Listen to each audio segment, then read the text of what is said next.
Hello, everyone, and welcome back to Give Me a Break F1 podcast. I'm Munee. And I'm Rob. And we are going to preview the Belgium Grand Prix. But before that, we have two races to catch up on, the Austrian Grand Prix and the British Grand Prix. Yes. Lots to talk about. Rob, how are you today? I'm good. I'm representing at the moment UK-based team Alpine, UK-based team Aston Martin. So yeah, I've got the theme going. And I see you also have the theme going as well. You know, detective work with a bit Sherlock Holmesy. So it's the look you're going for. So You think I can go Sherlock Holmes today? a little bit. You look like put a magnifying glass in your hand. You look like you're about to solve a case. A case of why Mercedes engines are just not being reliable. Maybe that's a good point. It's very unintentional, but now that you've said it, I can see it too. Maybe I'm a bit of a Sherlock Holmes today, and we'll do some detective work as to what is up with Mercedes with their reliability issues, and what is up with FIA and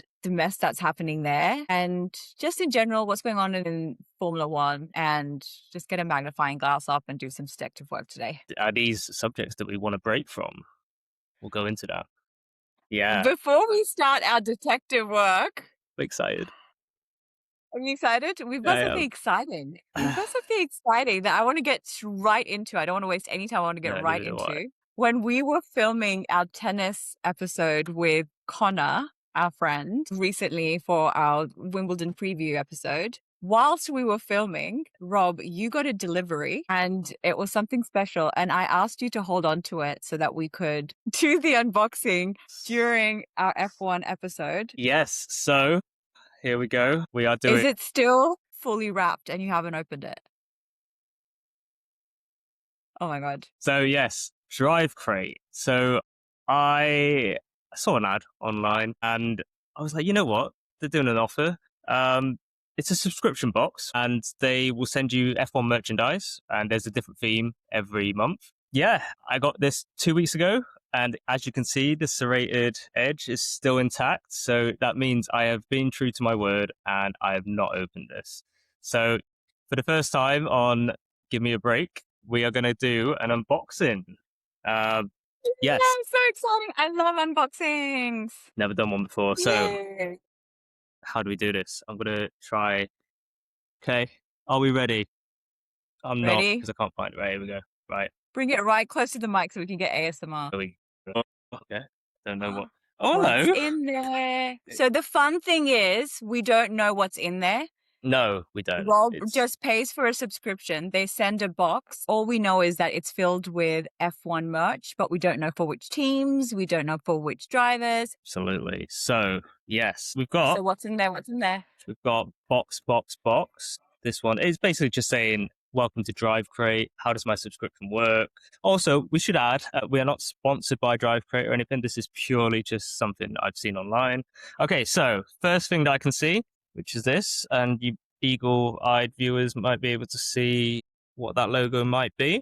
F1 logo, it looks is like. The F1. So it does say F1 tote bag, logo tote bag. So it's a tote bag. And yes. Well, let's open it. Let's see if it's any good. Right. It looks like a massive one. It is a bit. There we go. Satellite radio. Hey, look at this. Wow. F1 tote bag. It's massive. I'm not going to say little because it is massive. Yeah, I mean, I could see. That's as big as your body, your upper body. I mean, if I'm it's massive. Fair play, Formula One. Okay, that's a good start. We've started strong. Started strongish. Not a team. So next thing that's on here is a pair of socks. So they're just, I think they're cotton. Yeah, 80% cotton. Nylon and spandex. Yeah, if it's not the type of socks I would go for. Can you bring it close to the camera so we can see what motifs on there? They're just cars, I believe, or people. Okay. I think it's cars. Yeah. Aerial view of the cars. Yeah, I don't like cute. I don't like the heel colours and the toe. It's giving Christmas. Colours. It does give very Christmassy vibes, doesn't it? In the middle of summer. So yeah, Drive Crate exclusive. It says so. Okay. Yeah, I'm not okay. I mean. Nothing to be thrilled about, but also not bad. Not bad. Yeah. The next thing that I see, nerds. I believe these are like American candy. What do they have Yeah, to do with F1? I have no idea. What's Especially the as relevance to this? I don't think it's anything to do with British Grand Prix either. So I don't know. These are very tangy and crunchy outside, sweet and gummy inside. I probably won't eat these, so I'm I not. I would have thought everything in the box is going to be Formula One related. So that's just thrown me off a bit. I'm like, Yeah, there's literally no F1 sort of. are they an F1 sponsor? Like, what's Not the that I know relevance? of. Okay, Okay, confusing. next we have a stress ball or a stress. Yeah, it is stress ball A racing racing tire. tire stress ball. A Yeah, stress ball so in the shape of a racing tire. this will be the second stress ball I've had this month. Okay, I mean it's pretty cool. It's That's like quite a cool, actually. tire C1, C2, C3. It is very. That's the hand that was broken, but yeah, this one.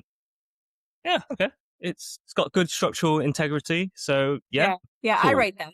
I rate that, and there's only one thing left: a Lando Norris P1 keychain, Keychain. a pit board. Yeah. So yeah, I'm guessing that'll be from like last year. Yeah, says here $5.99. That's how much it says on the back. Yeah, and that is it. So please recycle. See you next month. I did pause the subscription on this for this month because I wanted to see what was in it first. So yeah, Because the first month for you was £20. So all of that was yes, £20. If you carry on your subscription, it's £40 a month. £40 a month. So And with everything you just received, the fact that it was for £20, I feel like we're happy. But if you had spent 40 and received that box, we would have felt a bit shortchanged. a bit. Yeah. Yeah, Yeah. um, Let's leave it at that. yeah. And like you said, let's leave it at that.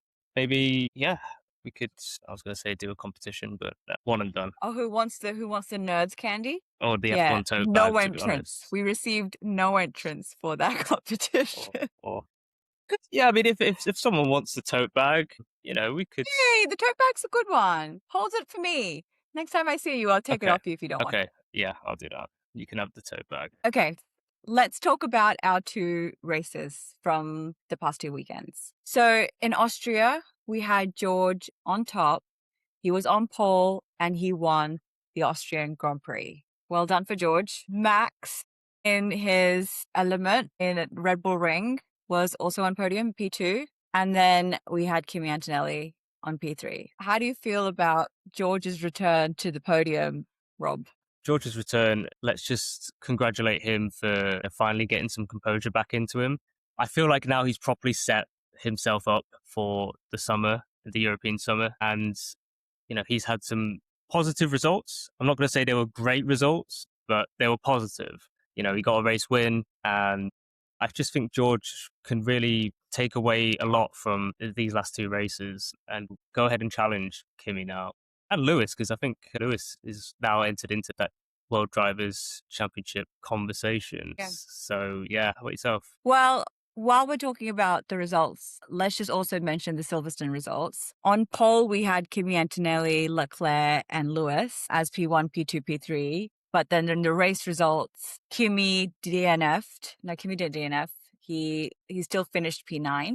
But Kimi faced reliability issues and Leclerc won the race. George P2 and Hamilton was P3. So whilst George was on podium on both races, won the Austrian Grand Prix, I don't think that this sets him up for the rest of the European leg. I don't think that this means anything with regards to his chances of winning the WDC because Kimi is just ahead on race pace. He's been the fastest driver on the grid throughout the season. He's getting the most out of that car. He's faced bad luck with the car now, twice as much as George, with a DNF prior. And then in Silverstone, he had something going on with the tyre shield, wasn't it? Yeah. The tyre shield. It was a complete disaster. The poor guy was just trying to still get any last point that he could get. And what a joke that track limits penalty that he got. It was so right for Kimi to say, is this a joke? Because it's not that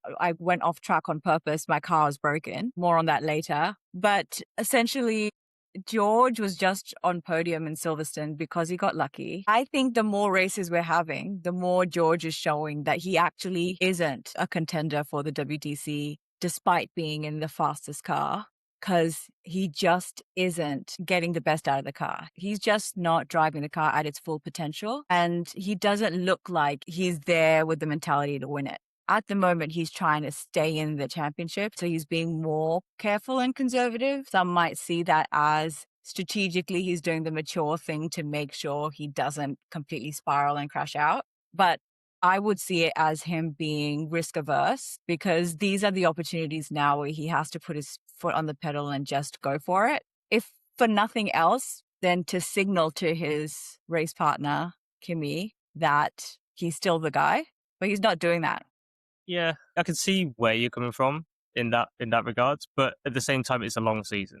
So all he needs to do is make sure he is in contention, which over the past 2 races he has proved. And he has, like I said, they're not great results, but they're positive results. They're points gained over your main title rival. And you kind of just need to stay in the race, stay in contention throughout the season, and you're going to have a chance come the end of the season. There's going to be upgrades to the car. He might gel really well with some of these upgrades that are going to come in. I'm not saying they will suddenly make him the fastest driver and he'll gel with it really well, but there's an opportunity to have that. Now, if he's still in contention by that point, which he's only 25 points after these 2 races, which is 1 race win and 1 DNF for Kimi, then they're back level. Anything could happen. Driver could crash into Kimi. I'm not saying I don't want it to happen, but as in anything can happen in these scenarios. Yeah. And the same could happen with George, and it has. He's DNF before. We talk about what do we want to break from. Give me a break from Mercedes' unreliabilities. Like, their reliability issues have been very frequent this year. And, you've made the point before that it's nothing unusual. It happens. Cars will have reliability issues. It's a part of motorsports. This is too much. How many races are we in? I feel like the average of a Mercedes car having an issue is on the higher side, and it's not a good look for the Mercedes team in general. If they miss out on, obviously they're winning the constructors, there's absolutely no doubt. But if they put their WDC at risk because a Ferrari driver manages to consistently get better and better throughout the season, that's not a good look for Mercedes. Mercedes should have this championship in the bag, constructors and drivers. And the only thing that has set them back so far is their own engines and their own car issues. They've got 2 of the best drivers, and it's the car letting them down. That's the thing. They are the best overall package, Mercedes. However, out of the top teams, the top 4 teams, I think their reliability is probably 4th out of all of them. Excluding McLaren at the start of the season.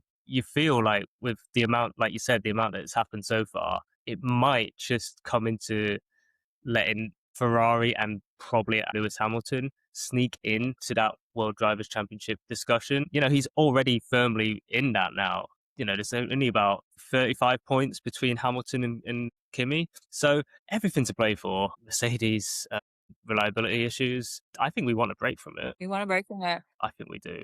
Because whilst it does give us an entertaining battle, it's not the way you want the battle to be. You want the battle to be entertaining because Ferrari are the better car and they're pushing the strategy. Let's not go there with Ferrari strategy. Yeah, in Barcelona, we saw a brief window of what it could be like if Ferrari's strategy was just working in tune with the driver and they were both in sync. It was like a dream state for a very brief period of time, and it looks good. Like, if it's all working well, the results look good. But unfortunately, it's few and far between, because come Austria and then come Silverstone, we see Ferrari issues. That old Ferrari creeping back in. It's the same strategy issues, and it stuffs both of their drivers over on any given day. And so Leclerc had a horrible Austrian Grand Prix. And then in Silverstone, I believe Hamilton could have been P2. And there was a mix of a bad call to pit just before the safety car came out, and then also the FIA deciding that the safety car was going to carry on till the end of the race and we're not going to race again. and then suddenly they've remembered that those are the rules. Like in 2021, complete blackout, and they forgot that those are the rules, and now we remember those are the rules. It's like, give me a break from the FIA. And completely talking about Mercedes engine reliability issues, we've got reliability issues with our governing body in Formula One. Yeah, the stewards can't make up their minds. I will say on the Silverstone safety car that finished the race, all the unlapped cars who were meant to go by, apparently Carlos Sainz in the Williams hadn't been given that notification to unlap himself, and he went and unlapped himself anyway, and he is the car that caused the safety car to stay out that extra lap. So in reality, Carlos Sainz has stuck one to his former team there and the driver that took his place, which I find quite funny. I just feel like in a situation like that, all the cars that are lapped, we should just tell them, go home. The race is over. Just get in the pits. Go drive into the pit lane and don't come out, right? Like, because of them, the whole race is over before the laps are complete and everyone's just lined up behind the safety car, no more racing, because we're trying to unlap cars. Should just be like, anybody who is lapped, goodbye, your race is over. Just drive into the nearest pit lane and we'll see you next weekend. I just don't understand why they compromised the full race for the cars at the back of the grid. And I said this in the very first episode when we were talking about Cadillac joining F1, joining the grid. Yeah. And now we have 22 cars. And we know that Cadillac is not going to be competitive for a long time. We don't need more midfield and below cars on the grid causing chaos and causing safety cars and yellow flags. We want more clean racing between our top contenders, and we want to be able to see what actual racing looks like. Every single race has been disrupted because of this, that, or the other. The more cars there are on the grid, the more risk that this is going to happen. And then when a race is completely compromised because of lapped cars, I'm like, it's in the rules to do it this way, but the rules really should be goodbye to the lap cars and only the cars. Do you mean on the final lap? Do you mean if it's only a case on the final lap? And not like just in general, if a safety car comes out and say like 3/4 of the race, bye. No, I mean in a scenario like in Silverstone, right? So like the last lap, or like the last lap, the last couple of laps. No. There was no more racing because we had too many lapped cars. They were like, we can't go racing again because then the lapped cars and the actual cars will just be in each other's way. Well, then tell the lap cars to get off the racing track, so that the cars who are actually racing can continue racing. Yeah, those who are actually racing don't get to finish the race because those who are lapped and aren't going to be able to finish in the points are taking up space on the track. I don't get it. Yeah, Kick them out. I like that theory for the last lap. If whatever it is on track that's making the safety car come out, that's all cleared. Perfect. Let's get racing. I like your idea. Just send the lap cars into the pits. Your race is done. Goodbye. Finish in the order you came in, essentially, like you were lapped from. Can you think of anything more pointless than compromising the remainder of the race because the lapped cars are still on the track? So those who actually were racing, they're all lined up behind a safety car. And we're watching Formula One. Like, what's going on? Yeah, and well, I think it's absolutely nonsense. The experience for the fans in attendance, I mean, you could hear the boos when they realise, that final lap is behind a safety car. You can usually hear cheers from the grandstands, and you just didn't hear any of that. And I could faintly hear boos, and I think they tried to maybe mask the noise suppression. Did you see what Carlos Sainz said recently about a hypothetical world in which Formula One drivers were actually contracted to Formula One instead of the constructors, and then all the drivers on the grid would drive in each car 2 races a year, and so everybody gets to drive with every car, and then that way whoever wins the championship genuinely wins based on the points they accumulate across all of the cars on the grid. And it equalizes everybody because then the drivers aren't dependent on purely how good their car is. I like Carlos Sainz, but I think it's a horrible take. I don't like it at all, because certain cars perform better on certain circuits, right? So if you're in a car that has notoriously bad street circuit race, and if you get stuck with 2 street circuit races in a bad car that's not designed for a street circuit, then I mean you're going to feel hard done by. Also, like we've been saying about the Mercedes reliability issues, what if you're in that car when that engine just so happens to go because it's coming towards the end of its lifespan? And then later on in the season, you have the same thing with the same team, for example, or the next race you have it with a different team. Are we replacing the power units every race? In which case, I mean, I don't understand the budget in that case, because you're going to need far too much budget for having like 24 different power units to make sure everything is done properly. I mean, Liberty Media probably won't dip into their, profits to help that out. But it's just, there's so much that can go wrong. In theory, on paper, yes. Oh, it's great. But in reality, let's look at the stuff like, reliability issues and which car you're getting on which circuit. Yeah. So with the which car you're getting on which circuit, it could be like the tennis draw system. At the start of the season, it's a draw. So all the constructors for each of the races, they draw who their driver's going to be, and that's a complete random order, right? So the drivers then at the start of the season know, I'm going to be driving with Ferrari in Silverstone and in Abu Dhabi, for instance. And so that's luck of the draw. But what it will do, just giving Carlos Sainz idea the benefit of the doubt, what it will do, it will allow every driver to be tested across all the cars, and it will also decouple the perception. It will decouple the perception of drivers and constructors as like the one unit. That is Formula One. Yeah. It is the drivers and the constructors are coupled into one. But I think what he's trying to say is, if we genuinely want to know who constructed the best car, that car should be adaptable for every driver. So if you happen to have the best car and the best driver on the grid, which has happened in the past with Mercedes and Lewis, or with Red Bull and Max, or this year with Kimi and Mercedes, they've got the best car, they've got the best driver, then of course, then they're winning. But independently, is it correct to say that that's the best car if the car was only the best because the best driver was also driving it the whole season through? It should be the best car because every single driver was able to drive it and accumulate enough points that the car, that constructors won. And similar with the driver, if you just always win with the best car, but you're actually not adaptable enough to win with the other cars, are you the best driver? So it's whether you're able to accumulate enough points driving with all of the cars. I think he's got something to it. What he's talking about is a completely different sport. It's not Formula One. He's talking about inventing a new sport.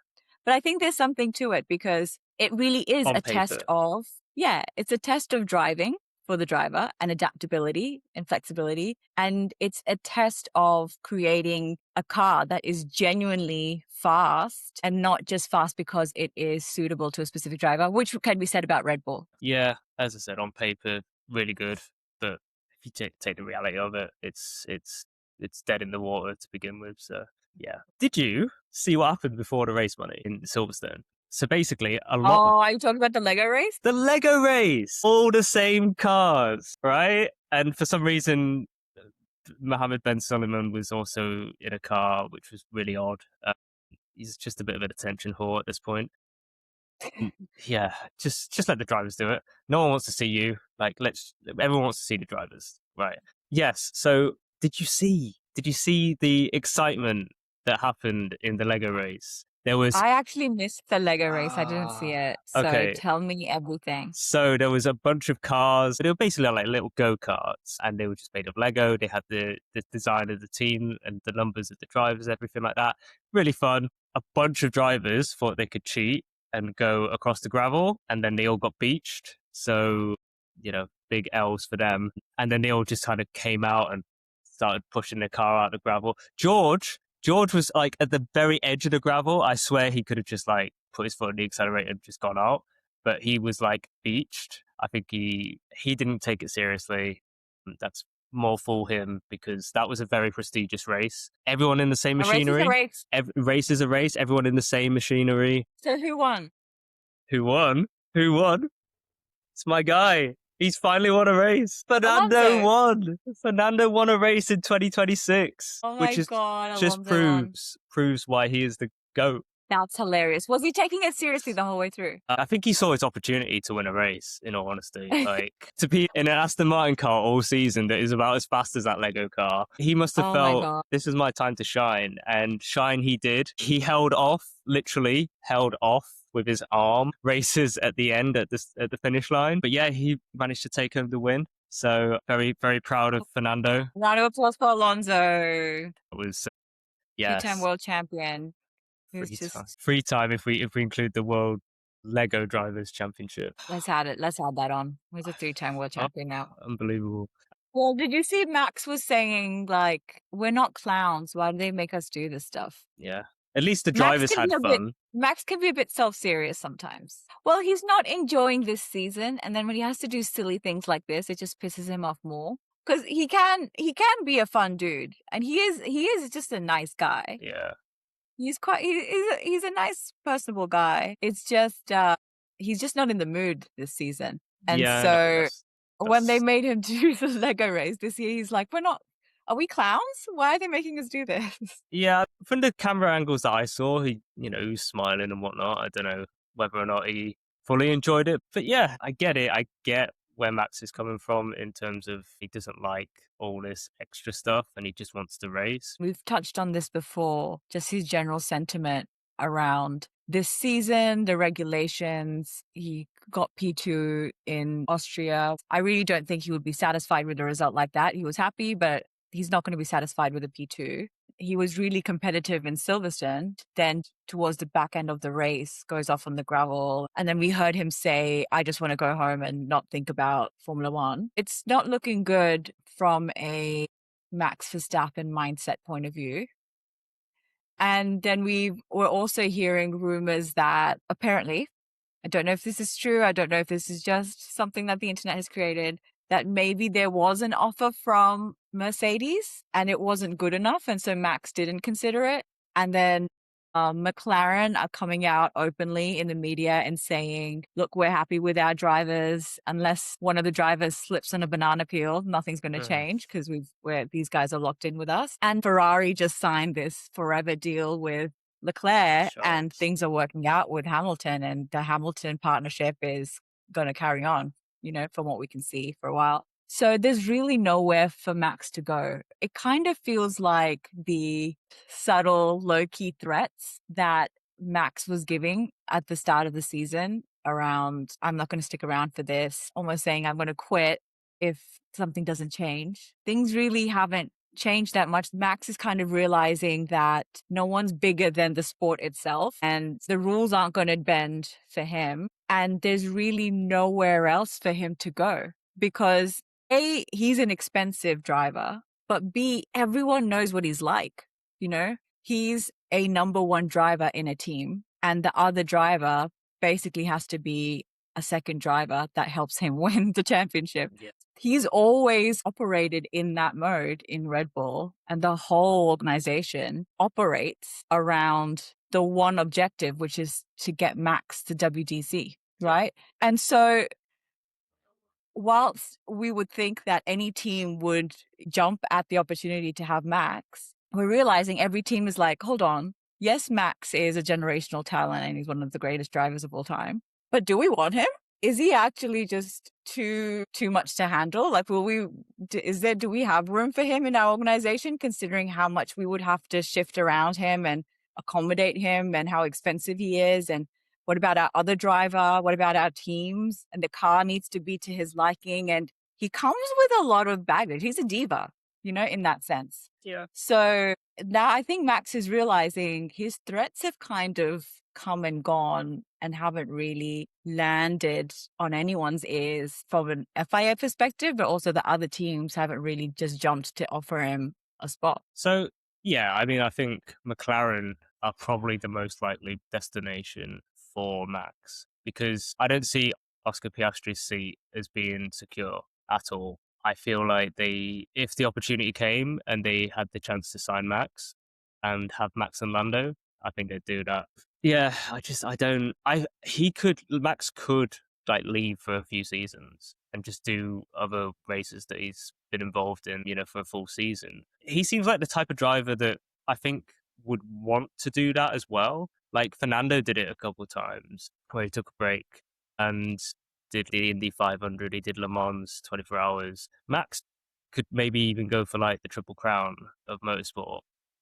Yeah, these are things that I think a lot of drivers want, and very few, very, very few actually get to do. In terms of Max's race weekends, these past few weekends, it's been very uncharacteristic of Max Verstappen. Qualifying in Austria, literally Q3, and he spins out into the gravel. And then obviously the whole thing with George Russell and not lifting, but he did lift. That was a big, big thing in qualifying. But George ended up getting pole even while lifting. And the data showed he did lift. But yeah, Max crashing is a rarity. And he's done it twice in 2 race weekends. Like, is his concentration fully there? Is it more to do with the car? And in Silverstone, didn't Hadjar qualify ahead of him? He did, yeah. Yeah, uncharacteristic for Max Verstappen. And where does he go from here? Yeah. I don't know if you missed this, but on the Up to Speed podcast with Will Buxton, Zach was on there, and Will just like point blank asked him, do you want Max on your team? And Zach was basically like, we've got the drivers that we want, and because he's like such a branding guy, and he's just like, well, we're family, PR machine, isn't he? Yeah. And there's something to say about, because Zach specifically with Lando is, it's the same relationship as Kimi and Toto. They've nurtured them. They've taken these drivers on like a project, and they've got an investment in them, which is more than just a constructor and a driver. It's actually, there's a personal relationship there as well. So would Zach want to disrupt Lando, who we already know can be sensitive from a mental health point of view, and bring on the single most difficult co-driver, single most difficult teammate in Formula One? If you look at the amount of teammates that have come and gone, not because of Max, but because being in the second seat next to him, one could assume, is not the easiest job to have. Would Zach want to disrupt Lando by bringing in Max as his teammate? If you think about it. So if, in fairness, Zach has always spoken well about Oscar as well. Oscar is signed on to McLaren now for a couple more years. He's already got that contract. So Zach has always backed both of these drivers, even though we know he has a softer corner for Lando. I just don't see him pushing Lando into the deep end to the extent by saying, well done for somehow crawling over the line last year and winning your World Drivers' Championship. Here's Max Verstappen as your teammate now. Off you go. I just don't see him doing that to Lando, F1 is very much a what have you done for me lately sport. And yeah, McLaren are not in the conversation of world drivers or constructors. So, he has to now be looking at, I obviously look at this season, but he has to be looking at next season as well. And if he has that chance to have the best driver on the grid in Max Verstappen, does he take it? I think he does, if he can make it possible. And I see Oscar as the one who will not benefit from it. Do you see Max doing papaya rules? No, I don't know what to expect from that. I don't even want to. I'm not even going to go into that. That's a whole nother subject. That's why I just feel like, does Max have a home anywhere else other than Red Bull? That's all he's ever known. See it. That's all he's ever known. I just don't see it. And that's why nobody else sees it as well. That's why the other constructors are also like, we don't know how to handle Max. We don't know what to offer him. We don't know how he's going to fit in. We don't know how and I think that's why the offers aren't flying his way. He's unhappy, and he's showing all the signs of, I will consider offers that come my way, I think. And obviously nothing's come his way so far. And I think it's taken him by surprise, and he's realizing all of his threats have just fallen on deaf ears. Yes. But with regards to Max Verstappen, did you see Max Verstappen's battle with Lewis Hamilton in Austria? Yes. I mean, that was intense, and that was racing, and I loved it. Do you know what else I loved? So cool. Was that drone footage. Like, I thought it was great. Did you see the drone, when it was panning round? And I mean, I loved it, but at the same time, I felt like, am I going to get a bit disorientated? Because I'm just like, my eyes are just trying to adjust to the high speed turns that this drone's doing. But it was a cool angle to shoot that battle. I did think that the broadcasting of the Austria race especially was not great, because they ended up trying to show like battles between the cars midfield, top of the field, but I swear they just missed like the most important bits. So that was my one gripe with Austria, really, was the fact that it's just the coverage. Come on, F1, sort it out. Okay, so looking ahead to the Belgian Grand Prix, what are your predictions, Rob? I mean, it was Spa, it's a high-speed circuit. As long as there's no deadly crashes, I'm happy. Usually, it's a good race. I don't know. Do we know what the weather's going to be like? Because they don't like to have rain races now, do they? So they never like to start races in the wet. But usually Spa, I was saying that Spa is usually around August time, and they have done it, it seems like over a month earlier. Very British of you to just talk about the weather. Absolutely. While we're talking about the race. It's a big thing. It's a big component. It's a thing. It's a thing. Race in the elements. You've got to race in the elements. And F1 has sort of restricted that.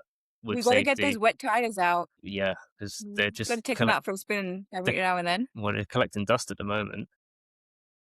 But yeah, I guess in terms of race preview for Belgium team wise and championship, the World Drivers' Championship race is now down to, I think, 25 points between George and Kimi. That's a race. That's one race where Kimi DNSs, and you might not start, and George wins. Now we're back to level.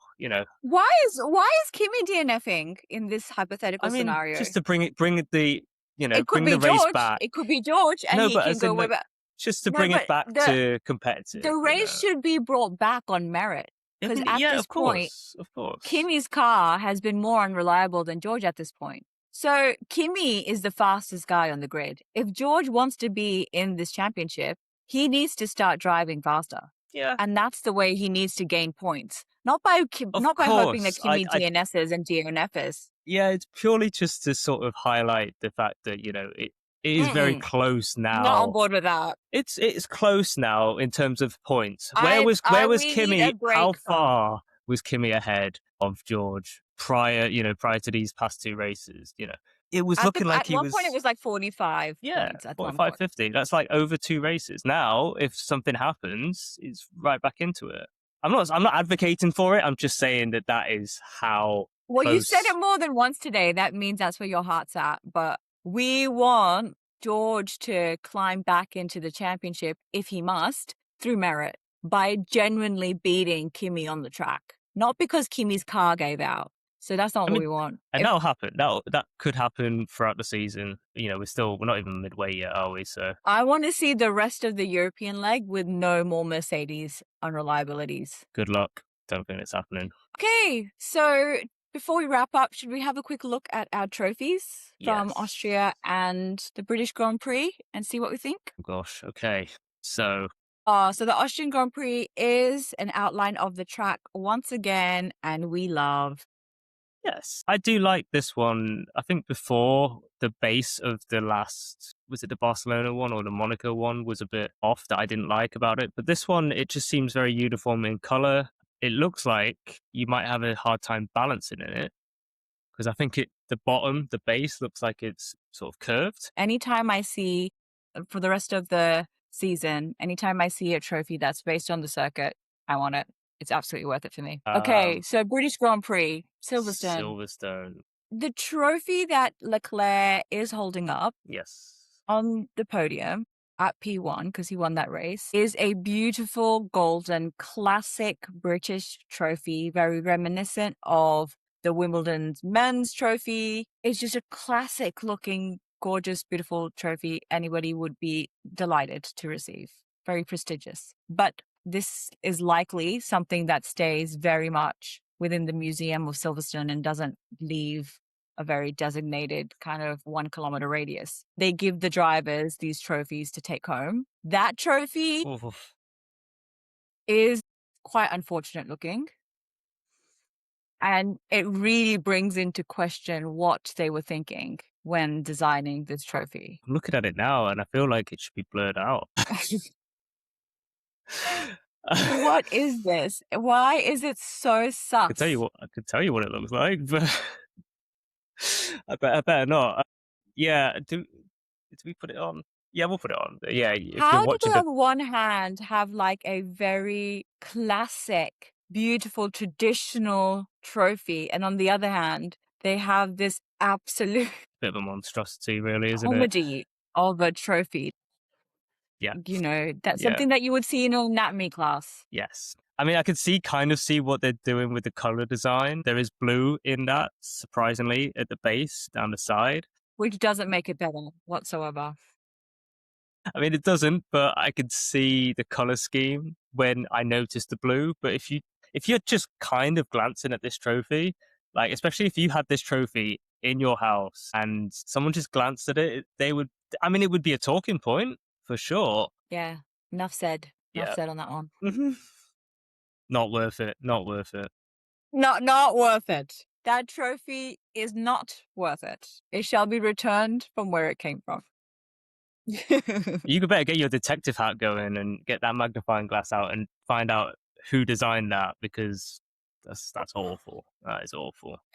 All right, Rob, I think that brings us to the end of our episode. We've got an exciting couple of races to look forward to. We've got Spa, and then we've got Hungary. Hungary, yes. The Hungaroring. Always one of my favourite circuits, the Hungaroring. Yeah.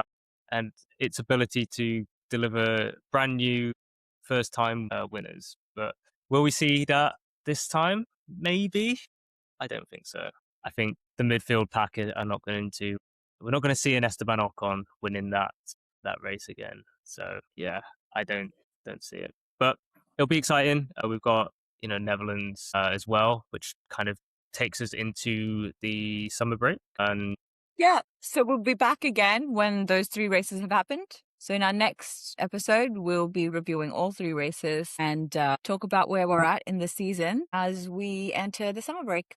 Yes. So yeah, lots of action to get to look forward to, and yeah, I can't wait for it. Can't wait to dissect the next set of races as well. All right. Thanks. I'll catch you next time, Rob. Yeah, thanks, Munee. And yeah, thanks everyone for listening, watching. Take it easy. We'll see you next time. Enjoy the races.